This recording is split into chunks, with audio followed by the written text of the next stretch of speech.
I'm Celia Walker, Associate University Librarian for Distinctive Collections, and it's my pleasure to get us started on this webinar.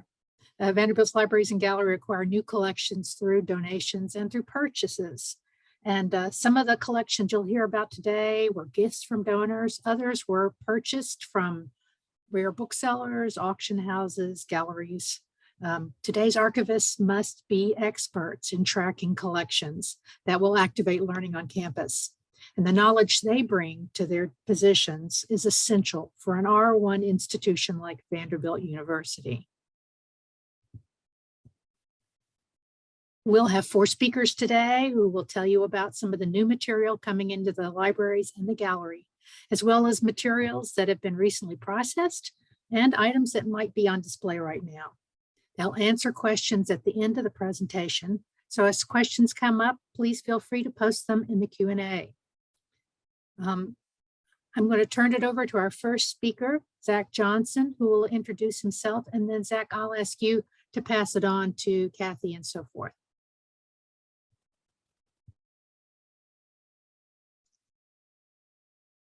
Thanks, Celia. Hi, everybody.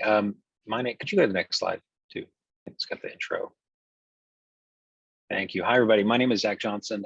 If you don't remember me from the last time that we did one of these acquisitions webinars, I am the curator of special collections here, or one of them, focused on our manuscript collections. And I lead the team of archivists that's processing the Lamar Alexander papers. If you don't know who Lamar Alexander is, he was a 2-term governor of Tennessee, Secretary of Education, and then a 3-term senator for Tennessee, and just retired at the beginning of 2021, and is now a private citizen again for the first time in many decades. His papers are not exactly a new acquisition, but they are part of it is a recently opened collection for research. We had received all of his pre-Senate materials in a previous donation about 10 years ago, and worked over those 10 years to process a majority of the collection. And then when he retired as senator, we received the remainder of his collection. At the time that he donated his Senate papers, so could you go to the next slide? Thank you. At the time he donated his Senate papers, he also was very generously gave us a significant amount of funding that enabled us to hire 2 project archivists to work on his collection for 2 years, and they're working on it right now. At the time, he also opened his pre-Senate materials for research. Previously, we were able to process those and kind of get them ready, but through the agreement that we signed with him, we weren't able to have those fully open. But when he gave us Senate collection, he said everything from before 2002 is ready for research, which is I think the really exciting bit.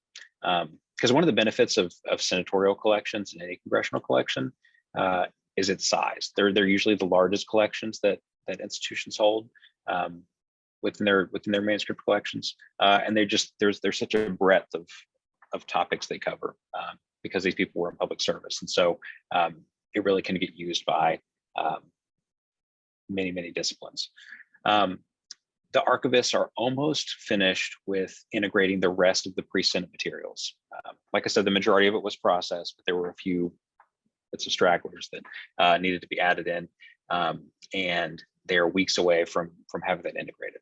And once that's done, we're going to publish pretty much the most up-to-date version of the finding aid, and that'll really be a pretty complete collection. We won't be expecting many additions to the pre-Senate materials, but students and faculty and interested members of the public will immediately be able to start going through that as well. Another part of his donation is being used to fund the digitization of nearly 3,000 items from his audiovisual collection. So a lot of these are things like cassettes, VHS tapes, other types of media that were produced by his campaign team from when he was campaigning.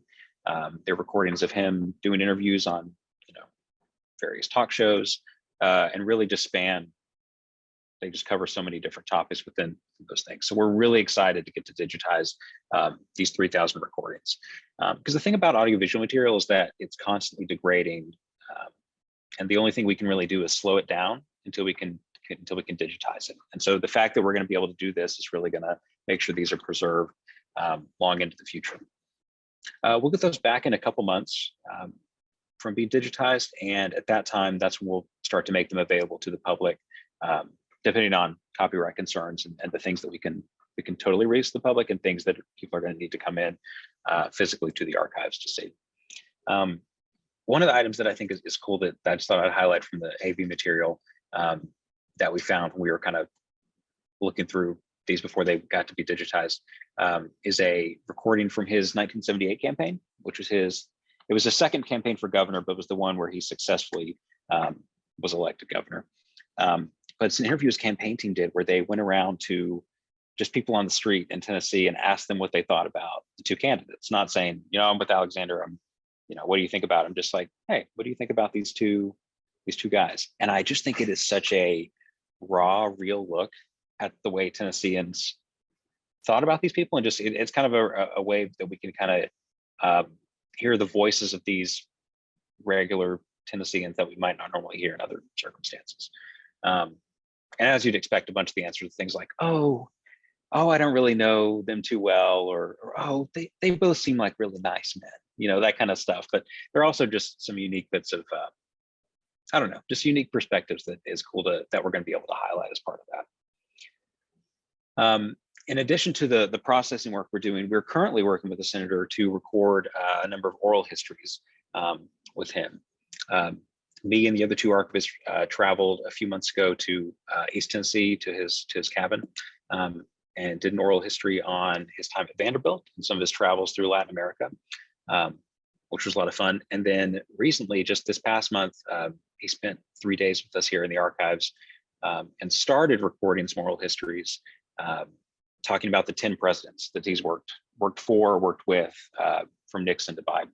And he's just kind of going through each president and talking about his experiences with them, what they were like. And it's just a really neat, again, another neat window into all these people. Those aren't going to be available immediately, but we're going to have a copy and they're going to be ready for research at that time. The last thing I'll say is that, like I said, the Senate collection is currently being processed. That will probably be done about fall 2023. And that part of the collection is not open for research until the senator's death. So it'll be a significant amount of time until that's available, but it will be complete and ready for research when that happens. So yeah, we're just really excited to get to keep working on this collection. It's really interesting. That's it for me. I'm not able to stay to the end for questions. So I'm going to put a link to the finding aid in the chat and also my email address. If you have questions, feel free to email me later. And I'd be happy to talk to you more about the project. For now, I'm going to turn it over to Kathy Smith, who's the University Archivist. Thanks, Zach. I am Kathy Smith, and the Margaret Layne scrapbook appeared to us as just a small object, a small three-ring binder, about a year ago, maybe less than. And it was during quarantine, so of course we weren't necessarily coming into campus, but I was able to talk to Margaret Peggy Layne, and she had reached out because she was just retiring. And this little scrapbook turned into this monumental cache of material about Title IX at Vanderbilt. So I would like to talk about that for just a little bit. We'll just stay right there then, Celia. The first recorded organization of women's athletics at Vanderbilt University was by Stella Vaughn in the 1890s. Women students participated in numerous athletic activities from then on, never receiving much appreciation or the support from the university. There were intramural teams and occasionally intercollegiate competitions in tennis and basketball with other local colleges, but never the full support that the men's sports teams enjoyed. By the 1970s, women on campus were eager to participate more fully in activities and with the amenities that the football, basketball, and baseball players enjoyed. So here we have the beginning of the things that changed at Vanderbilt.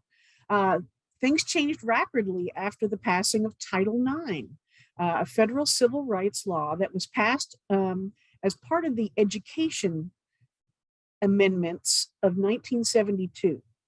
It was not the whole, there was a whole big 1,000-page amendment, but this was part of it. It prohibits sex-based discrimination in any school or other educational program that receives funding from the federal government. Title IX became effective in 1975 as universities were given 3 years to comply with the regulations. And just as it says here, just a little tidbit, until the 1970s, the Wesley Hall, which is now the current location of Wesley Parking Garage, was the only place where women could work out. They were not allowed to participate in events or exercises or to use the track at the gymnasium or anything like that. So in 1970s, the fall of 1976, Margaret Peggy Layne entered Vanderbilt to pursue a degree in environmental and water resource engineering. In high school, she participated in athletics, but found at Vandy that there were very little opportunities for women to be active in sports. By early 1977, Layne had helped form the Title IX in Tennessee Committee, TNT, to push Vanderbilt into a conversation about the application of the law. The group drew up a list of actions. You can flip, Celia. The group drew up a list of actions that the university needed to take to be in compliance, and suggested levels of their priority. On the right here is actually the Title IX rules, and it breaks down into many different sections, the level of support and the amenities that were to be provided that were commensurate with men's programs.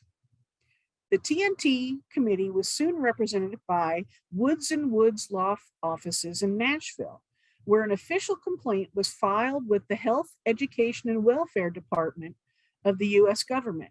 I don't know if you remember back then, it was HEW. It wasn't, education hadn't been broken out as its own department yet. Soon after the filings were made public, Vanderbilt began to address the demands listed by TNT. So by December of that year, Vanderbilt made a list of actions that they were going to take to be in compliance. And by December of 1977, they were deemed to be in compliance by the Department of HEW. Title IX forced many changes in the athletic department on campus, and it soon fielded its first recognized varsity women's basketball team. If you could, Celia. Here they are. And soon after made tennis, track, and swimming varsity sports.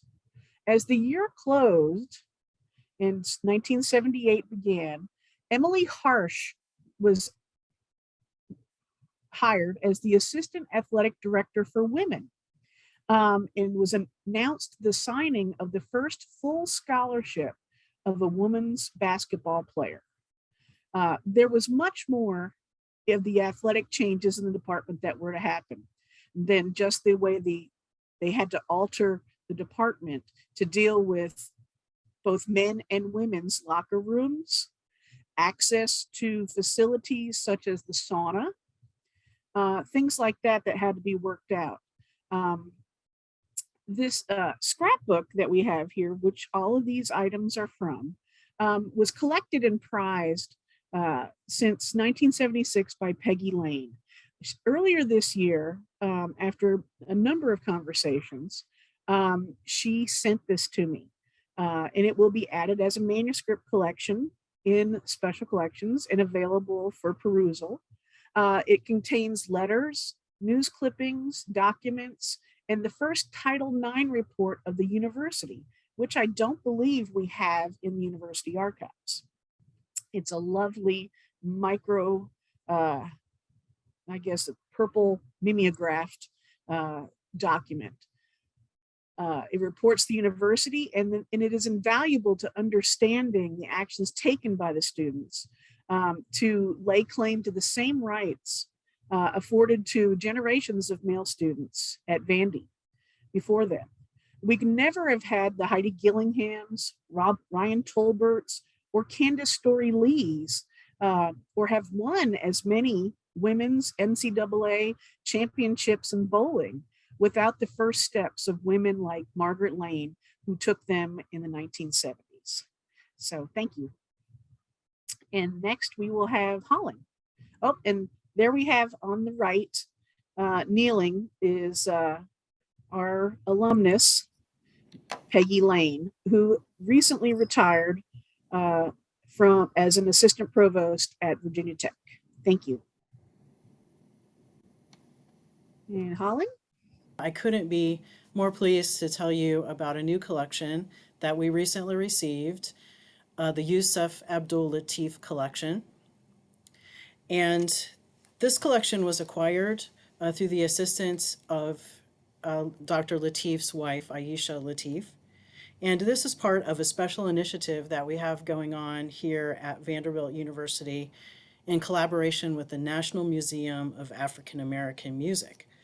So this initiative is designed to provide primary resources not only for Vanderbilt students and faculty for research purposes, but also as exhibit and research items for the curators and the staff at the National Museum of African American Music.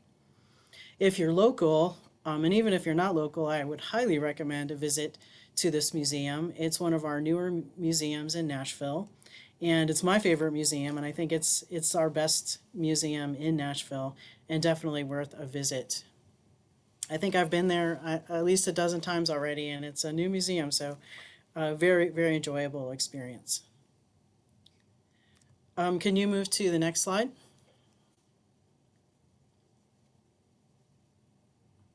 So I'd like to tell you a little bit more about Dr. Latif. Born in 1920 and died in 2013. He has roots in Chattanooga. He was born in Chattanooga, but also family connections in Dixon, Tennessee. So in some sense, it feels like the collection is coming back home to Tennessee. At an early age, he moved to Detroit, and he grew up in that fertile mid-century African-American Detroit jazz community. He later toured with musicians that we all know and love, Cannonball Adderley and Dizzy Gillespie. He had a long-term friendship with John Coltrane and many, many other musicians. He was a multi-instrumentalist. He played tenor sax, flute, oboe, bassoon, and lots of non-Western instruments. And this is a challenging thing.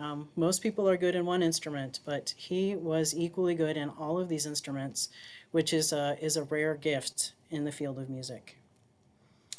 He was the first improvising musician to embrace Middle Eastern and Eastern modes, rhythms, and instruments. We would now call this world music, but during his lifetime, especially early on when he was innovating in this area, it wasn't really called that.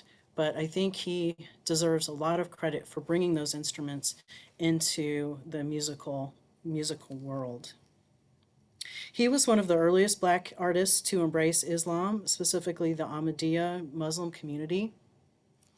He wrote a very important exercise book called The Repository of Scales and Melodic Patterns. This book is widely used in music curriculums, jazz curriculums, world music curriculums, and I think the best way to describe it would be exercises on different scalar patterns from different countries, not only Western scale patterns, jazz patterns, blues, but also patterns from other scale systems from other countries. What I find particularly intriguing, not only was he a gifted musician, but also a visual artist. And I'll talk a little bit about that later, but one of the reasons that we were interested in this collection was a connection between our art gallery director, Emily Weiner, who was friends with a curator at the New School, an independent curator named Alina Katzoff. And she let us know about this collection, worked with our art gallery director, and put us in contact with Aisha Latif. So there's been exhibits of his artworks, of course, that Alina Katzoff was instrumental in doing. And his visual art is very appealing. And we'll go to the next slide and you can see one of the drawings that we purchased as part of this collection called Yana Ott. This drawing on the left, I think, is a very intricate, I would call it energetic and colorful drawing. And it reflects, in a visual sense, his belief in jazz as audio-physio-psychic music. That's a term that he used to describe this physical, mental, and spiritual reflection of his work. So I think I very much am glad that we were able to get at least one of his drawings. I think they're very popular and a lot of people have purchased drawings. The collection is also rich in different instruments. 7 instruments came as part of this collection, and the one you see in the middle here is a tampuri. But there's also a sitar, a koto, a bells, flute, and some percussion instruments. Also, the collection is very rich in original scores. We've had a faculty member here at the Blair School of Music that's very interested in his scores, so we've done an inventory, and there's over 300 original manuscripts in the collection. And you can go ahead and move to slide 3. So I just wanted to talk a little bit more about the collection and what's in the collection while we look at these beautiful photos of Dr. Latif, a very photogenic musician and artist, in my opinion. I don't think I've seen one bad photo of Dr. Latif. So the collection is rich in correspondence and notes. There are 350 photographs, both on and off stage. There are drafts of the repository of scales and melodic patterns that I mentioned earlier. And in that you'll find 10-tone hybrid scales, plural arpeggios, quadratonic patterns, distinct Japanese polytetrachords. So you can see that it's a very rich resource for musicians, which is why it remains very popular to this day. There are address and phone books and record ledgers from his record company, YAL. He wrote an autobiography called The Gentle Giant, so there's notes from this autobiography. There are business documents like contracts and legal documents regarding song rights, performance contracts, royalty agreements, copyright registrations, and renewals. Publicity and promotional materials from concerts.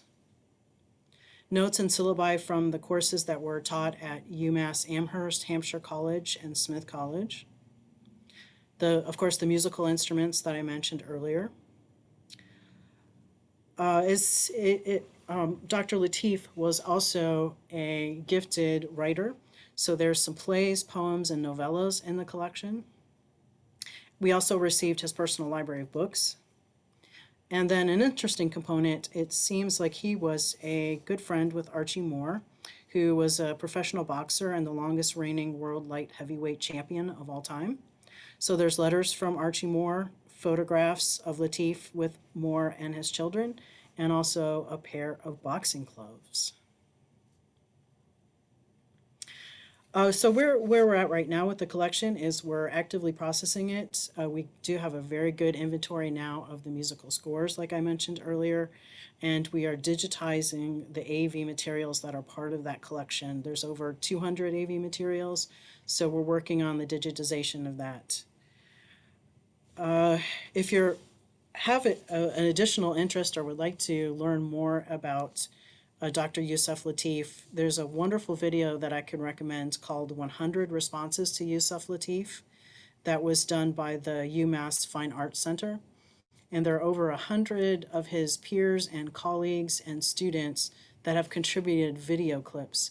I'm about halfway through it, but it's very rich and very robust, and it gives you a sense of this very gifted, talented, humble, I would say, artist. And I highly recommend watching that video. Great, and I'm happy at the end of our session here today to answer questions, and would definitely, if you're near Nashville, to invite you to come and see this collection. It's very rich, and we are very grateful to have it here at Vanderbilt University and to share it with the National Museum of African American Music. And now I'll introduce Marianne Caton, who is our interim art gallery curator here at Vanderbilt University.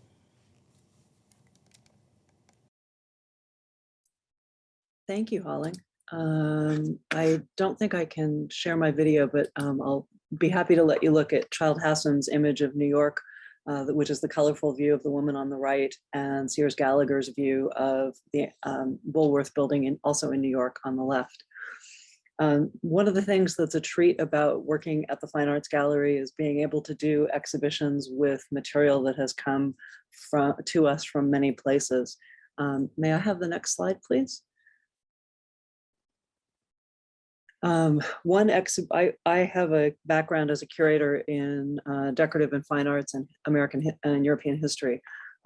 This particular exhibition, From Golden Type to Double Gilt, is a project that is up right now in special collections and will be on exhibit until the end of May, and features a wonderful collection of fine bindings about 160 books that were collected by Nettie Hale Rand, who was the wife of one of the early 1940s Board of Trusts president at Vanderbilt. And this exhibition was a chance to work with a Buchanan Library fellow, Connor Brown, who did a lot of the background research and also helped me with other parts of the exhibition. But the collection that this exhibit is based on combines a variety of books. If you look at the pearl encrusted portrait of the woman on the far right, we'll talk a little bit about those type of causeway bindings, as they're called, but we wanted to design an image that would give viewers a sense of the variety of material in the collection that Nettie created. Could I have the next slide, please? Thank you. Mrs. Rand was very fond of traditional poetry, and this particular volume of Robert Burns' famous Scottish poems was bound by a firm that relocated to London in the early 1900s. And there are about 7 of these style bindings in one case that give you a chance to see these elaborate hand-painted on watercolor miniatures. They're named for a man named Richard Causeway, who was a miniature painter in London in the 1800s.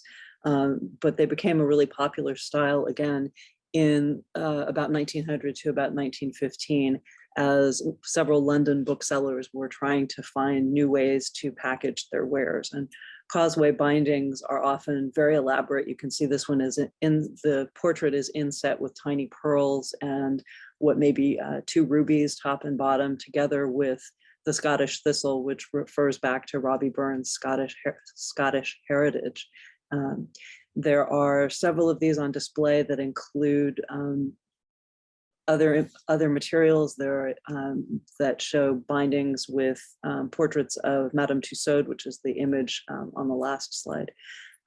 So I would encourage you to all come take a look at those images. We're hoping to do some more research on these parts of the collection, as Byington and Riviere was a binder in London who did a lot of work using these types of bindings, but they were initially revived by a woman, Miss C.M. Curry, who was employed by a different bookseller and who made approximately 900 of them. So one of the things that I'm hoping to be able to do more research on the collection about is finding out whether our causeway style bindings are actually by Miss Curry or whether they are all by other artists. Could I have the next slide, please? Thank you. Now, part of this exhibition, because of Mrs. Rand's collecting taste, reflects her love of the arts and crafts movement. And John Ruskin was one of the founders of the arts and crafts movement in England and wrote Sesame and Lilies as a series of public lectures in the 19th century. And they're lectures about the role of men and women in society.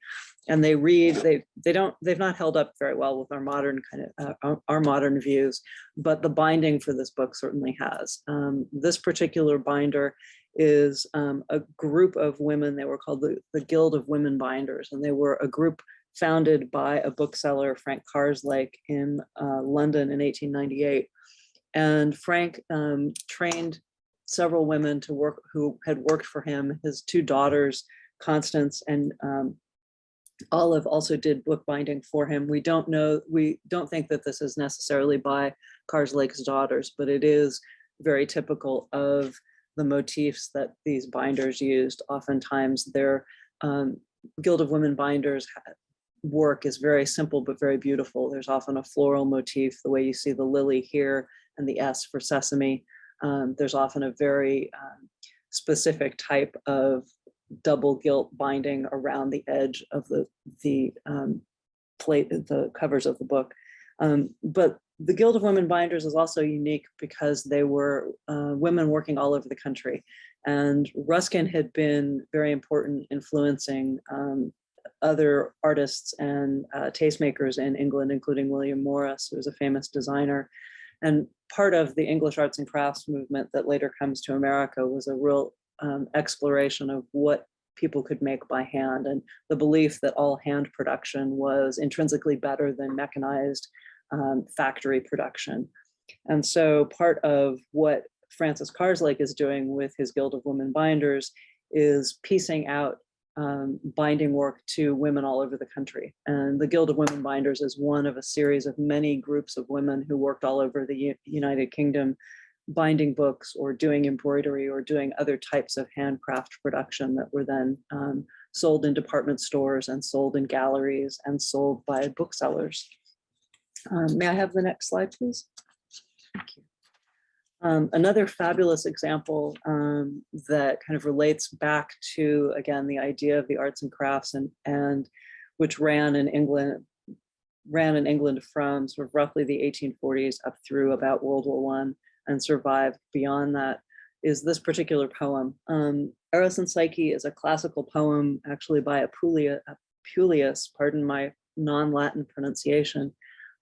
Robert Bridges, who was the British Poet Laureate from 1913, recast the poem and published it in 1928 in this particular binding, which is from a unique press called the Gregunoch Press in Wales. We've got the English Poet Laureate recasting an important classical poem. It's being bound with important woodcuts by the artist Edmund Burne-Jones, who's looking at objects and drawings from the John Ruskin School. Now, all of these come together in Wales. Gregunoch is in sort of north central Wales and was a family estate that had been bought in the 1920s by two women who were the granddaughters of a Welsh industrialist. And after their experience in World War II, where they both served as canteen workers and interacted with soldiers in all different stages of their tours of duty, the Davies sisters, Daisy and Gwendolyn, came back to Wales and opened this house, which was also their home, as both an art center and a community center aimed at helping World War I veterans get back on their feet and recover from PTSD. They held musical concerts there, they held readings. They also started this press, the Gregunoch Press. And this is one example of the very lovely work that is often characterized by white colored skins rather than more deeply colored leathers that we've seen in other examples. Can I have the next slide, please? Thank you. Another current exhibition that's on view at the Fine Arts Gallery on the Peabody campus through May is Skyscraper Gothic, Medieval Style and Modernist Buildings. This exhibition was co-curated by faculty from Vanderbilt's History of pardon me, it was co-curated by Kevin Murphy in the history of art department and his colleague at University of Virginia, Lisa Riley. They're both architectural historians and have a deep interest in how different styles of buildings relate to one another. And can I have the next slide? Thank you. This is an installation view that gives you a sense of some of the variety of materials Professor Murphy and Professor Riley were able to research and develop. This exhibition began many years ago through a class that they taught at UVA and then later at Vanderbilt. But their work came from a series of questions about buildings that look medieval but are actually from the early 20th century. One of the more famous is the Woolworth Building in New York that was finished in 1913. May I have the next slide, please? And this is one of the plans for the Woolworth Building. Vanderbilt acquires objects in many ways, and that's true for the gallery as well. This collection of working drawings of the Woolworth Building, all from between 1910 and 1913, numbers about 182 drawings. And what makes the drawings unique is that our collection of drawings has been heavily edited by the architect and his staff. So while this shows the Woolworth Building typical floor plan for the towers, it also shows areas where Gilbert and his associates have drawn corrections in red and written the word superseded across the image. Now, the Woolworth Building, when it was completed in 1913, was the tallest building in New York and the tallest building in the world at that point. And it was important for many of the different things that it included. It had a medieval appearance because of the extensive use of terracotta tile on the exterior. The terracotta tile was Gilbert's nod to cloth halls and commercial buildings in Europe that he had seen when he was training as a young architect.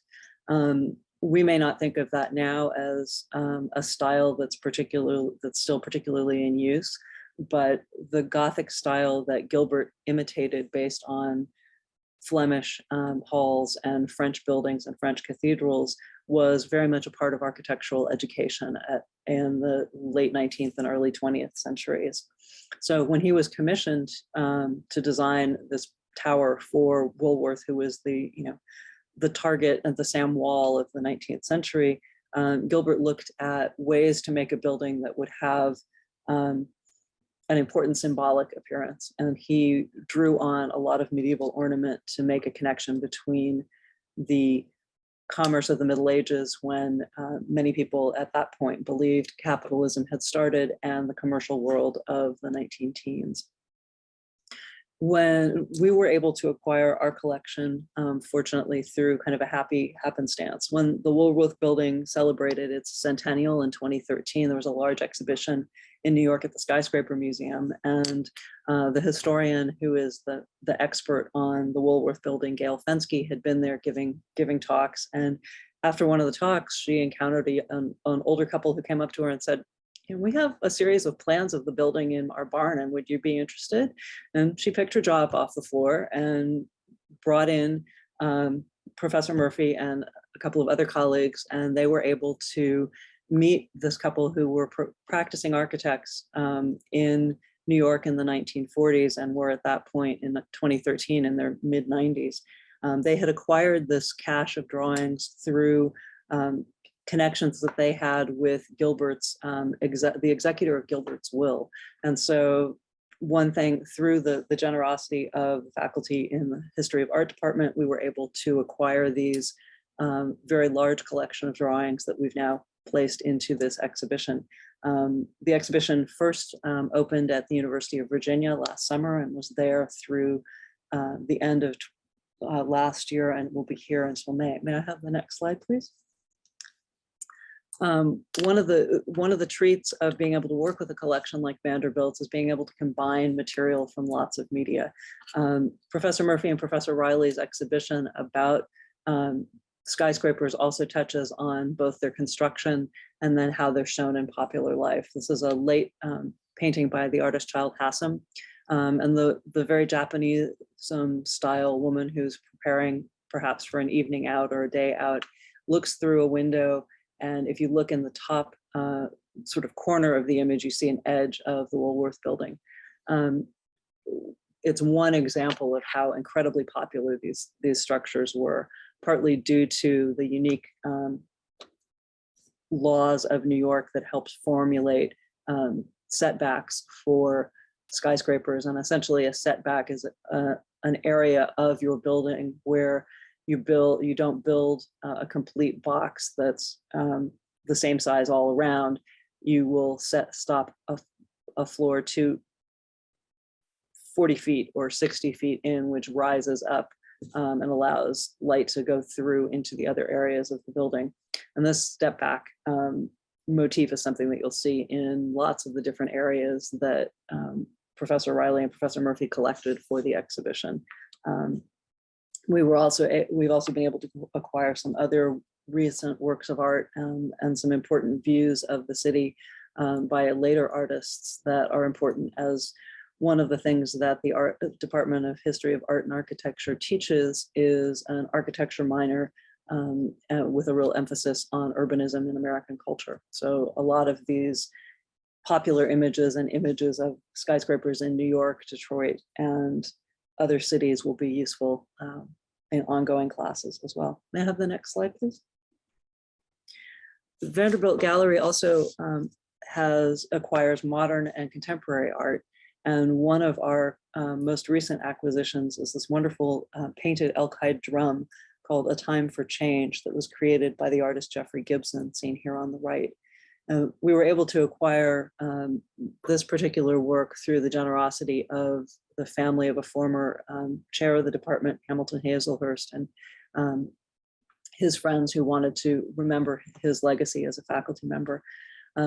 This particular object was on view in our most recent exhibition, Sympathetic Magic, but we also have a program with faculty and with researchers where we pull out objects if people are interested in viewing them. And this is something that we imagine will find lots of use in future years. I was particularly excited to find this image of Gibson at work. He is a brilliant artist who believes in combining his native Cherokee Choctaw heritage and native indigenous craft traditions with modern imagery. So this drum, which is not intended to be played, but is intended to be hung on the wall, is made from all the traditional methods that are still in use. And then Gibson has added these solar and lunar images around the perimeter. His work is often made in series of multiples, and this in fact was one of 24 in a series of elk-hide drums. But he has been noted in saying that he wants to use his explorations of craft identity to begin new potential discoveries and trajectories for future discussion. So he sees his use of indigenous forms as a way to educate non-indigenous people, but also develop conversations around identity and meaning. So it's a wonderful object, and we're thrilled to be able to expand the type of collecting that we do into areas that in the collection that are underrepresented. I'll be happy to put my email in the chat if you have questions about these exhibitions or objects, and I hope to see you all at the gallery soon. Thank you. I think we'll go back to you, Celia. Thanks, Marianne.